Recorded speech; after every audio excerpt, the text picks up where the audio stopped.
नमस्ते। आयुर्वेदा 360 चैनल में आपका स्वागत है। भारत सरकार डिजिटल इंडिया कैंपेन को बहुत बढ़ावा देने के लिए काफी कोशिश किया था और जो हेल्थ सेक्टर से रिलेटेड डिजिटल इंडिया का जो सपना था वो आयुष्मान भारत डिजिटल मिशन के नाम से पूरा हो चुका है। और इसका जो ओपनिंग है 2020 में ही हुआ था पायलट स्टडी के लिए, और उसका आगे प्रोसेस अभी जारी है और बहुत सारे जो एडवांसमेंट्स हैं हो रहे हैं। आज हम इसके बारे में चर्चा करेंगे जिसका विषय है हेल्थ केयर प्रोफेशनल रजिस्ट्री। जो भी हेल्थ केयर रिलेटेड प्रोफेशनल्स हैं, डॉक्टर्स हो सकते हैं, नर्सेस हो सकते हैं, उनका एक डिजिटल रजिस्ट्री बनाया गया है जिसके द्वारा बहुत सारी सुविधा मिलने वाला है। तो आज हम जरूर उसके बारे में देखेंगे।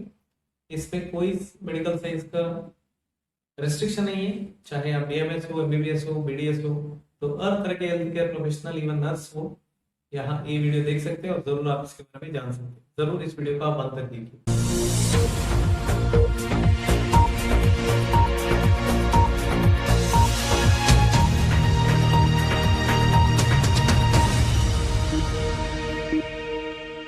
जो आयुष्मान भारत डिजिटल मिशन है, ये जैसे मैंने पहले कहा था, सेंट्रल गवर्नमेंट की एक मिनिस्ट्री है, हेल्थ एंड फैमिली वेलफेयर। तो इसके अंतर्गत आता है और नेशनल हेल्थ अथॉरिटी इसको संभालता है। तो ये लॉन्च हुआ था 2020 में ही, अगस्त में, और पायलट स्टडी हुआ था। अब इसका एक तरह से आगे स्टेप्स बढ़ रहे हैं, जिसमें पहला कदम है सारे हेल्थ केयर प्रोफेशनल्स को एक रजिस्टर में लेके आने का। तो उसके बारे में आज देखने वाले। ये जो डिजिटल हेल्थ मिशन है पूरा आयुष्मान भारत, ये सारे हेल्थ केयर सिस्टम को एक इकोसिस्टम बनाना चाहता है। Doctors, patients, laboratory investigations, data, medications, pharmacies, जो भी आयुर्वेद, जो भी हेल्थ रिलेटेड सेक्टर में काम करते हैं, सबको जोड़ने का काम करने वाला ये डिजिटल प्लेटफॉर्म होगा और जरूर ये आगे जाके बहुत ज्यादा सक्सेसफुल होने वाला है, तो ऐसे मानना है। तो इसको हम सेशन वाइज देखेंगे। आज हम देखेंगे हेल्थ केयर प्रोफेशनल्स की रजिस्ट्री जो है, HPR शॉर्ट फॉर्म से हम जानते हैं, तो इसके बारे में हम डिटेल में जानने वाले हैं। तो बेसिकली क्या है registry, health care professional registry? तो डॉक्टर्स और नर्सेस जो बेसिकली हेल्थ केयर प्रोफेशनल्स के अंडर आते हैं, तो उनका डेटा जो है इस पोर्टल के द्वारा इकट्ठा किया जाएगा। ये जो पोर्टल है इसके थ्रू, अब जैसे आप फॉरेन में देख सकते हैं, बहुत सारे जो डिसीजेस हैं, बहुत सारे पेशेंट्स हैं, ज्यादा कुछ फाइल्स वगैरह लेके नहीं जाते। उनका डेटा जो है ऑलरेडी हॉस्पिटल में मिल जाता है, डिजिटल मिल सकता है या उनका हार्ड कॉपी में मिल सकता है, वहां पर सुविधा ज्यादा है। इंडियन पॉपुलेशन इतना ज्यादा है कि ये डिजिटल वे में मेंटेन करना एक बहुत ही बड़ा कदम हम मान सकते हैं। आगे जाके शायद हमें भी फाइल्स वगैरह लेके हॉस्पिटल जाना और डॉक्टर्स को भी बार बार देखना और कभी कभी होने का जरूरत हो सकता है, चांसेस हैं। तो सारे प्रॉब्लम सॉल्व हो सकता है through health care professional registry, patient registry, मतलब सब मिला उसमें एक हेल्थ केयर प्रोफेशनल रजिस्ट्री, जिसमें डॉक्टर्स और नर्सेस आएंगे। सिमिलरली पेशेंट का भी अलग रजिस्ट्री है, उसको हम नेक्स्ट आने वाले सेशंस में देखेंगे। कुल मिलाकर यहाँ पर सारे सिस्टम्स के जो वैद्य हैं, चाहे वो एमबीबीएस हो, बीएमएस हो, बीएचएमएस हो, कोई भी हो, डेंटिस्ट हो, सारे यहाँ पर आने वाले। तो यहाँ पर कोई रिस्ट्रिक्शन नहीं है, एक इकोसिस्टम का मेन हिस्सा है हेल्थ केयर प्रोफेशनल रजिस्ट्री। इसमें कैसे जोड़ना है, इसके लिए आपको एक एप्लीकेशन भरना है, ऑनलाइन एप्लीकेशन। उसके बाद एक रजिस्ट्रेशन आता है, उसके बाद आपके बोर्ड जो है रजिस्ट्रेशन बोर्ड, उसको वेरीफाई करने के बाद आपको इसका फाइनल वेरिफिकेशन मिल जाता है। तो इसके बारे में डिटेल में चर्चा करने वाले हैं। इससे करने से क्या होगा, आपको एक यूनिक आइडेंटिटी मिल जाएगा। जैसे कि आपको आधार कार्ड है मिला है, तो आप एक भारतीय करके प्रूव करने के लिए या एक तरह से आइडेंटिटी पहचान के लिए वो काफी है। वो नंबर से आपका पहचान हो जाता है, आपके बायोमेट्रिक से आपका पहचान हो जाता है। सिमिलरली आपके बोर्ड में भी एक नंबर है जिसके थ्रू आपका पहचान हो जाता है। सिमिलरली इस पोर्टल के दौरान अगर आपको काम करना है आगे जाके, तो एक यूनिक आइडेंटिटी की जरूरत है, और इसके लिए ये प्रोफेशनल रजिस्ट्री जो है मदद करेगा। जैसे आप अभी क्लिनिक वगैरह में बैठ के काम कर रहे होंगे, अभी ये जो ऑनलाइन प्रेजेंस है ये पूरा ग्लोबल सिस्टम को नजदीक लेके आएगा। आप कहीं पे भी बैठ के किसी को भी एडवाइस दे सकते हैं, कोई भी कनेक्ट कर सकता है। तो ये एक सुविधा रहेगा, डिस्कवरेबिलिटी, अवेलेबिलिटी, ऑनलाइन एक्सेसिबिलिटी बढ़ जाएगा। अगर जरूरत है, जैसे कोविड सिचुएशन आया था, तो पहले मेडिसिन बहुत एक तरह से ऊंचा स्तर पर गया था, मतलब अचानक से कोई भी हॉस्पिटल में नहीं जाना चाहता था, फोन पे ही बात करना चाहता था। इसलिए सारे जो हॉस्पिटल से, सिस्टम से, ऑर्गेनाइजेशन से टेलीमेडिसिन सुविधा दे रहे थे। अब ये आगे जाके बढ़ सकता है। और डिजिटल सर्विसेज जो भी है, डिजिटल सर्विसेज का मतलब है बैठे बैठे आपके घर में ही होने वाला, शायद आपके लाइसेंस रिन्यूअल हो, आपके रजिस्ट्रेशन रिन्यूअल हो, कोई भी हो, ये भी यहाँ पर होने का संभावना आगे रहता है। तो इसके बाद एप्लीकेशन अप्लाई करने के बाद आपको एक रजिस्ट्रेशन आईडी मिलेगा, प्रोफेशनल आईडी। तो उससे क्या होगा, उसको लेके आपको क्या फायदे मिलने वाले हैं। एक तो जैसे आपको प्रोफेशनल आईडी मिल गया नंबर, तो आप ज्यादातर काम इलेक्ट्रॉनिक मीडिया से कर सकते हैं, आपके ज्यादातर कागज का काम बंद हो जाएगा, पेपरलेस होने का संभावना रहता है। हेल्थ रिकॉर्ड जो है पेशेंट्स का और आपका आपके द्वारा जो प्रिस्क्रिप्शन दिया गया है, सारे रिकॉर्ड एक साथ एक फिंगर टिप में मिलने का संभावना रहता है। डिजिटल सर्विसेज जो है आपके लिए, जैसे मैंने पहले कहा था रिन्यूअल वगैरह, तो लाइसेंस वो सब भी आपको डिजिटली अवेलेबल किया जा सकता है।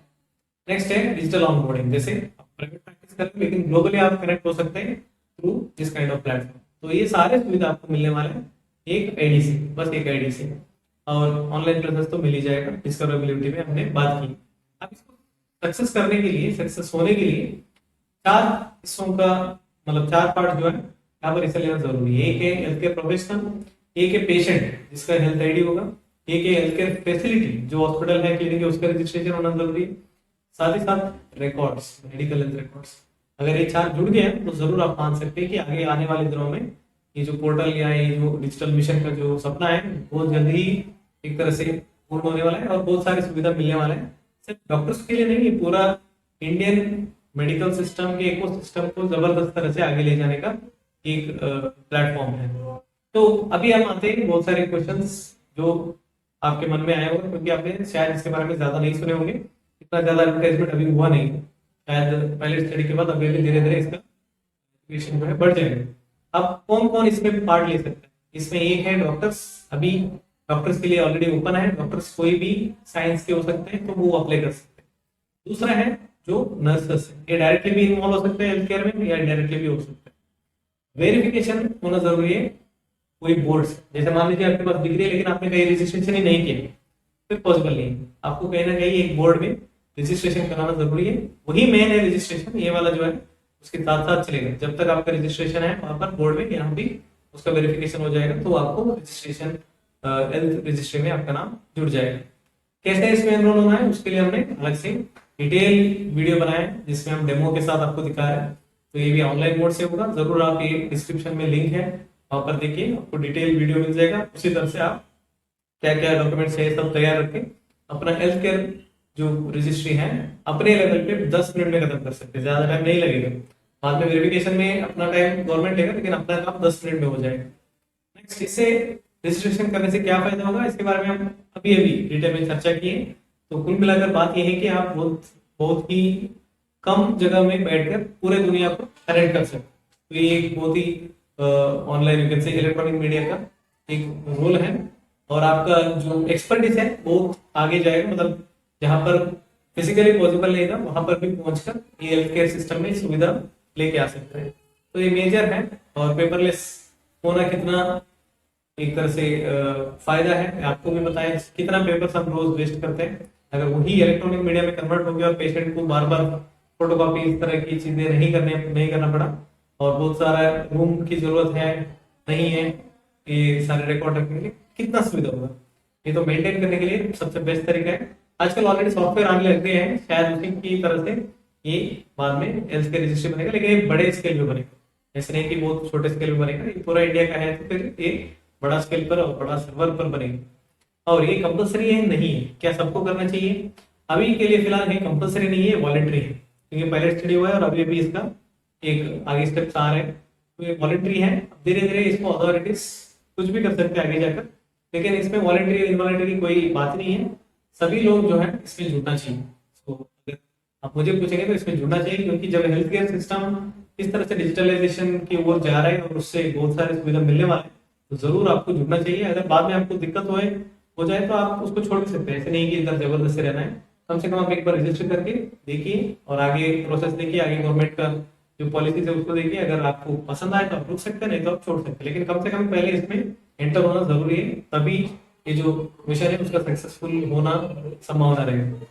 नेक्स्ट जो है कितना फीस देना पड़ेगा, जैसे आप रजिस्ट्रेशन में बहुत पैसे खर्चा किए होंगे, 10,000 5,000 आउट ऑफ स्टेट के लिए अलग से, तो बहुत सारी चीजें हैं। यहाँ पर बिल्कुल मुफ्त में मिलेगा, कोई भी फीस नहीं है। जस्ट आपको ऑनलाइन एप्लीकेशन फिल करना है, सारे डॉक्यूमेंट्स आपके पास रहेंगे, डॉक्यूमेंट अपलोड कर दो और अपने आप आपका health care professional ID generate हो जाएगा। और उसके बाद जो है आपके बोर्ड जहाँ पर रजिस्ट्रेशन है वो वेरीफाई करने के बाद आपका प्रोसेस कंप्लीट है। अभी मान लीजिए आप अभी काम नहीं कर रहे, आपका डिग्री है मेडिकल, आप अभी काम नहीं कर रहे कोई भी कारण की वजह से, क्या आप इसमें जुड़ सकते हैं? जैसे मैंने पहले ही कहा, एक रजिस्ट्रेशन होना जरूरी है, डिग्री होना जरूरी है। बाकी अगर आप अभी काम भी नहीं कर रहे हो, काम इन द सेंस मेडिकल काम नहीं कर रहे, फिर भी आप यहाँ पर रजिस्टर हो सकते हैं। क्या ये रजिस्ट्रेशन स्टेट रजिस्ट्रेशन से अलग है? बिल्कुल दोनों अलग है। फिर दो अलग करने का क्या जरूरत है? अब ये देखिए कि स्टेट का जो रजिस्ट्रेशन रूल है, ये हर एक स्टेट में थोड़ा बहुत वेरिएशन हो सकता है। अभी पूरा इंडिया में एक यूनिफॉर्मिटी लेके आने के लिए और एक डिजिटल रिकॉर्ड को मेंटेन करने के लिए एक बॉडी का जरूरत था, जिसका रिस्पॉन्सिबिलिटी अभी एनएचए ने ले चुका है। और इसलिए ये दोनों अलग होते हुए भी ये एक इम्पोर्टेंट स्टेप है और स्टेट रजिस्ट्री कंपलसरी है, उसके बिना ये नहीं चलेगा। तो वो एक तरह से मेजर है, ये इसके साथ साथ चलता रहेगा। और जब तक दोनों साथ काम करेंगे तो आगे जाके हमें हमें इन द सेंस सब लोगों को बहुत जल्दी इसका सुविधा और एक तरह से मान सकते रिजल्ट, फ्रूटफुल रिजल्ट मिलने वाला है। तो इसको कौन देखभाल कर रहे हैं? इसमें एक चीज है कि बोर्ड, आपके जो रजिस्ट्रेशन बोर्ड है वो तो देखने वाला है, और दूसरा जो है उसका अथॉरिटी, जैसे एमसीए हो गया, ये डेंटिस्ट के लिए डीसीए हो गया, एनसीएसएम हो गया, आयुर्वेद के लिए एनसीएच हो गया, होम्योपैथी के लिए जो भी आपके बोर्ड है, अथॉरिटी है, वो देखेंगे। साथ ही साथ स्टेट बोर्ड भी आपका जो रजिस्ट्री का संभालने का काम जो है, संभालने का मतलब अथॉरिटी, रेगुलेटरी अथॉरिटी के रूप में काम कर सकता है। तो फिर नेशनल हेल्थ अथॉरिटी का क्या काम है? जो ministry of health and ministry I mean family welfare के बारे में मैंने बोला, वो एक प्लेटफॉर्म देने का काम एनएचए का है, और सारे जो पॉलिसीज बनाने का काम वो उसका है। रेगुलेशन का काम जो है वो अथॉरिटी जो है बोर्ड और आपके हायर जो एनसीएसएम या एमसीआई इस तरह की बॉडीज तौर करने वाले। अब क्या कोई स्पेसिफिक रूल है ऐसे प्रोफेशनल के लिए जो इसमें रजिस्टर करने वाले हैं?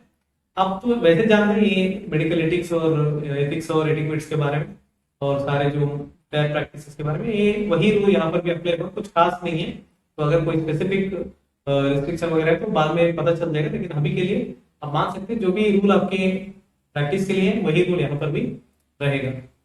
अब ये क्या डेटा जो आप दे रहे हैं रजिस्ट्री में, क्या ये सिक्योर है? ये आपके मन में क्वेश्चन आया होगा।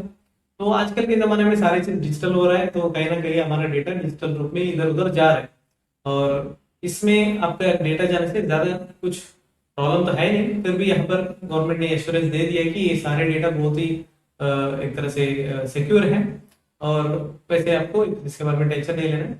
और हालांकि ये एप्लीकेशन फिल करते वक्त आप भी महसूस करेंगे कि हर जगह ओटीपी की सुविधा है, चाहे वो मोबाइल फोन हो, ईमेल आईडी हो। तो इससे पता चलता है कि कहीं ना कहीं ये सिक्योरिटी बढ़ा दी है। मतलब आपके हाथ में सिर्फ पोर्टल का नहीं, आपके साथ और मोबाइल और ईमेल आईडी इस तरह से जुड़ा हुआ चीज है, तो कहीं ना कहीं दूसरे लोग आपका गलत इस्तेमाल नहीं कर सकते। इस तरह से हमें महसूस होता है। वैसे टेक्नोलॉजी में पॉजिटिव भी है, नेगेटिव भी है, तो इसके बारे में ज्यादा हम चर्चा नहीं कर पाएंगे। हर एक में पॉजिटिव और नेगेटिव है ही। सो ये क्या इन्फॉर्मेशन जो आप देंगे पोर्टल में, रजिस्ट्री में, सबको दिखेगा जो कॉमन पब्लिक है, आम जनता है? इसके लिए आंसर ये है कि जो आप चूज करेंगे दिखाने के लिए, जैसे मान लीजिए आपने प्रोफाइल क्रिएट कर दिया, अब आप ओपन नहीं होना चाहते, अब आप प्राइवेट ही रखना चाहते, तो आप वो भी कर सकते हैं। बाहर आपका नाम ही नहीं है, मान लीजिए आपने कोई एक पॉइंट, जैसे आपका मोबाइल नंबर नहीं दिखाना चाहते, उसको हटा सकते हैं आप। तो आप ही डिसाइड करेंगे कि क्या क्या चीज आप विजिबल करना चाहते हैं। क्या पूरा प्रोफाइल को विजिबल करना चाहते हैं, क्या कुछ प्रोफाइल में कुछ चीजें दिखाना चाहते हैं, तो आपके ऊपर। तो आप फ्री हैं, तो आपके हिसाब से आगे बढ़ेगा। नेक्स्ट है इसका डेटा जो है ये कौन कौन एक्सेस कर पाएगा? इसके लिए आंसर है अथॉरिटी है। जैसे अथॉरिटीज एक तो मिनिस्ट्री है, आपके बोर्ड है, आपके हायर ऑथोरिटीज है, तो यही लोग इसका रजिस्ट्री का इस्तेमाल कर सकते हैं। कोई दूसरा आम आदमी वगैरह इसका इस्तेमाल नहीं कर सकता। कोई नेम बदल गया तो इसके लिए एप्लीकेशन आपके बोर्ड के थ्रू आएगा। आपके बोर्ड में नाम चेंज हो गया तो इधर भी चेंज हो जाएगा। जैसे शादी के बाद कभी कभी हो सकता है, कभी कभी दूसरे रीजन की वजह से हो सकता है, वो कोई इश्यू नहीं। कोई अपडेशन है, जैसे मान लीजिए कोई एड्रेस चेंज हो गया, कोई क्वालिफिकेशन ऐड हो गया, क्या करना चाहिए? आप जरूर उसको उसी टाइम अपडेट कर सकते हैं। ऐसे नहीं है कि एक बार आपने फिल कर दिया तो वही लेट फॉर्म रहेगा। हमेशा आपको मौका मिलेगा कि एडिशनल क्वालिफिकेशन को ऐड करने के लिए या कोई मोबाइल फोन नंबर ऐड करने के लिए, मतलब अपडेट करने के लिए, ऐसे तो बहुत सारी चीज आपको सुविधा मिलेगी ही। तो मान सकते हैं आपने एक स्पेशलिटी डाला है उधर, क्या आप उस स्पेशलिटी के अलावा दूसरा चीज के बारे में पोर्टल के थ्रू सुविधा दे सकते हैं कि नहीं दे सकते? इसमें आंसर ये है कि जो भी साइंस से आप पढ़े हैं, आप उसी साइंस या उसी बोर्ड के रिस्ट्रिक्शन के थ्रू काम करना पड़ेगा। एक अंडरस्टूड बात है। एनसीआईआरटी ने जो भी क्राइटेरिया रखा है वही चीज आप फॉलो कर सकते हैं। एमसीए ने जो रखा है वो एमसीए वाले फॉलो करेंगे, तो वो इंडिविजुअल बोर्ड के ऊपर डिपेंड। तो आप एक ऑप्शन है एप्लीकेशन में वर्क प्लेस के बारे में, अभी कहाँ कहाँ पर काम कर रहे हैं। तो अगर आप फिल कर रहे हैं, आपके मन में ये क्वेश्चन है कि मैं तो 4 हॉस्पिटल जा रहा हूँ, क्या मुझे यहाँ पर करना चाहिए नहीं करना चाहिए अपडेट, तो यहाँ पर आपको सारे हॉस्पिटल्स का नाम डालने का मौका मिलेगा। एक ही बार आप अलग अलग काम पे as a consultant, as a visiting consultant के रूप में काम कर सकते हैं, तो उसका कोई दिक्कत नहीं है। तो हर जगह आपको उसका प्रूफ डालना पड़ेगा, अपॉइंटमेंट लेटर हो, पे स्केल हो, पे स्लिप हो, कोई भी ऐसे डॉक्यूमेंट आपको, ट्रांसफर सर्टिफिकेट हो, वहां पर आपको अपलोड करना पड़ेगा। तो एक बार आपने एप्लीकेशन कंप्लीट किया तो आगे क्या होगा, ये आपके बोर्ड में जाएगा। बोर्ड में जाएगा और बोर्ड जो है वेरीफाई करेगा कि ये सही है, ये डॉक्टर हमारे साथ रजिस्टर्ड है, तो इनको आप मान सकते हैं। फिर आपका फाइनल अप्रूवल हो जाएगा यहाँ पर HPR में। पहले ही साइन अप होते ही आपका हेल्थ केयर प्रोफेशनल आईडी मिल जाएगा, लेकिन कंप्लीट प्रोसेस होने के लिए आपका बोर्ड कंप्लीट करना जरूरी है। इसलिए बोर्ड जो है वो गवर्नमेंट बॉडी है, हमेशा लेट ही होता है। आपका काम करके आप छोड़ दीजिए, कभी भी वो फाइनल वेरिफिकेशन होकर आ जाएगा, तब आपका एक प्रोसेस कंप्लीट है। पर्सनल इन्फॉर्मेशन, जब भी आपका नाम वगैरह एड्रेस वगैरह चेंज हो गए तो आप उसको अपडेट कर सकते हैं। और कोई अपडेशन है हायर क्वालिफिकेशन, तो मैंने पहले कहा था, उसको भी कर सकते हैं। तो इस तरह से हमने आज देखा है कि health care professional registry Bharat के आयुष्मान भारत डिजिटल मिशन का एक बहुत ही इंपॉर्टेंट स्टेप है। अगर हेल्थ केयर प्रोफेशनल आगे नहीं जाएंगे तो कहाँ से पेशेंट्स आएंगे? तो सबसे पहले हमारा होना चाहिए। तो इसको कैसे फिल करना है, जरूर आप लिंक में डिस्क्रिप्शन है वहां पर देख लीजिए। और अन्य सेशन जो है इसी से रिलेटेड, उसको भी हम जल्द ही लेके आने वाले, और डिस्क्रिप्शन में उसका लिंक मिलेगा, तो जरूर उससे आप और भी इसको अच्छे से समझ सकते हैं बाकी चीजों को। और ये वीडियो जो है सिर्फ कोई एक साइंस के लिए लिमिटेड नहीं है, सारे डॉक्टर्स और हेल्थ केयर प्रोफेशनल्स, नर्सेस जो भी है, सबके लिए एप्लीकेबल है। इसलिए हम अलग अलग लैंग्वेज में बना रहे हैं। तो जरूर इसको ज्यादा से ज्यादा लोगों को पहुंचाइए, ताकि डिजिटल इंडिया की ओर बहुत जल्द ही जा सकते हैं, ताकि ये जो इंडिया डेवलपमेंट है मेडिकल सिस्टम इकोसिस्टम, इसी के ऊपर डिपेंड है, ऐसा मानना चाहिए। क्योंकि इसके बिना कोई प्लेटफॉर्म नहीं है जब तक सारे मेडिकल सिस्टम इकोसिस्टम के रूप में रह सके। तो अगर हमारा वीडियो पसंद आए तो जरूर इसको लाइक कीजिए, शेयर कीजिए, सब्सक्राइब कीजिए। अन्य प्लेलिस्ट है उसमें भी आपको कई सारे वीडियो पसंद आ सकते हैं, तो जरूर आप उसको देखिए। अगली वीडियो तक धन्यवाद।